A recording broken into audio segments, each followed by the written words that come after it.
new year, new election season. Anthony Albanese has not yet gone to Yarralumla to ask the Governor-General to issue writs for an election, but boy, I'll tell you what, it sure feels like the campaign season is already underway. Now, the Prime Minister was in Queensland earlier today, splashing the cash and leaving us in no doubt that he was more than willing to put another term for Labor on the national credit card. Look, the 2025 election will be a clear choice. Labor building Australia's future, or a coalition determined to return Australia backwards and costing more under Peter Dutton. And that's the choice that Australians will have. We're a government that wants to invest to assist all Australians. Today's announcement of $7.2 billion of additional funding for the Bruce Highway will save lives. It brings the Australian government contribution up to $17 billion.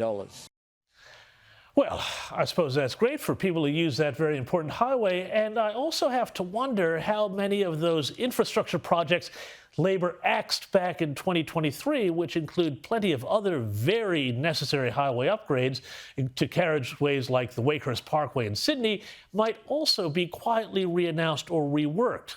Stay tuned. But I'll tell you what, though, that little bit we just saw, that wasn't my favorite part of the press conference. Oh, no. I think the much more interesting and indeed telling bit was this, when Anthony Albanese, who has a glass jaw made of the most extravagantly cut crystal, got snippy with a reporter who asked a fairly simple question.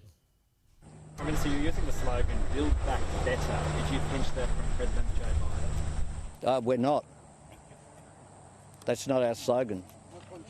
Good try. Is there a one-word slogan, one-sentence slogan you would use? I mean, we're using.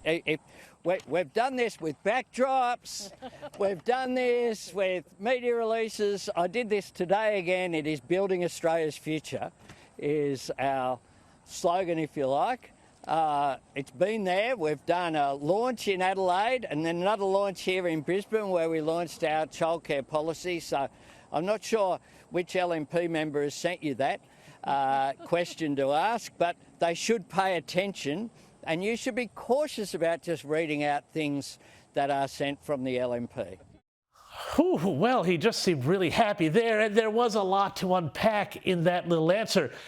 First of all, let's do what they love to call a fact check on the Prime Minister. And Prime Minister, I'm sorry to tell you, but your government does use the phrase, build back better. Here's the press release your own minister, Catherine King, who was there today, put out about this investment announcement. And here's what it says. Quote, there will also be a focus on resealing and rehabilitating road surfaces for resilience to, quote, build back better, their quotes, thereby mitigating damage from increasing weather events, unquote. So there you have it. But more to the point, we are also very, very, very early in this campaign. Again, it hasn't yet even been called, and yet already Anthony Albanese is getting snippy with journalists. Now, this is a recurring theme with this Prime Minister, and in fact, he's even called me personally out on the floor of Parliament for asking questions he doesn't like. And it's a habit that I think personally bespeaks a relentless paranoia that everyone is out to get him. And that if Albanese gets a tough question, well, no honest journalist would come up with one. No. The tough questions only come because they were planted there by those dastardly liberals texting them and WhatsApping their friendlies in the press pack. Now, at that same press conference, Albanese was careful not to be drawn on when the nation would go to an election. And are you planning an April election? I'm planning a 2025 election, and during the 2025 election I'll continue I'll give you the big tip, I'm not going to the Governor-General this Sunday. Well, fine, but if you ask me, Anthony Albanese is going to call an election sooner rather than later. Why? Well, the answer is really simple. There is just no good news on the horizon for this government to run off of. And if you look at a trend of the polls, the story is one of a slow but steady loss of altitude. This aggregate of polls put together by the Poll Bludger website tells you what's going on.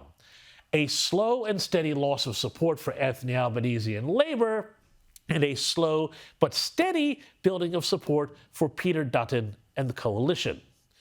Now, pressures around cost of living, social cohesion, a general feeling that the country is drifting rudderless under Anthony Albanese have all contributed to this. Per capita GDP, as you well know, has been sliding backwards for quarter after quarter.